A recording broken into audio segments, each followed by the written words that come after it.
ఏమనంటే మీరు దేవుని మాట వినండి. దేవుని మాట విన్నటువంటి వాడు, దేవుని విశ్వసించినటువంటి వాక్యము మీద విశ్వాసం ఉంచినటువంటి వింటాడు. మళ్ళీ పాపం జోలికాను, తప్పు జోలికాను చేయడు. కానీ గ్రంథుడు మీరు దేవుని సంబంధులు కారు, అందుకే మీరు దేవుని మాట వినరు. ఎవరి మాట ఎప్పుడైనా మీరు వినండి. దేవుణ్ణి పక్కన పెడితే, దేవుడు నిన్ను పక్కన పెడితే నీ పరిస్థితి ఏంటి? దేవుడు ఎన్నాళ్ళు నువ్వు అలా చేస్తూ ఊరుకుంటాడండి? ఎంతకాలం అలా క్షమిస్తాడు?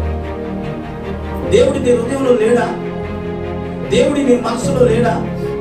దేవుని విశ్వసించడం లేదా? దేవుని వెంబడించడం లేదా?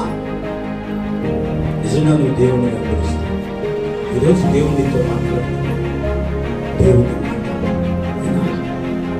దేవుని మాట, దేవుని ప్రియమైన వినడానికి ప్రయత్నం చేయాలండి.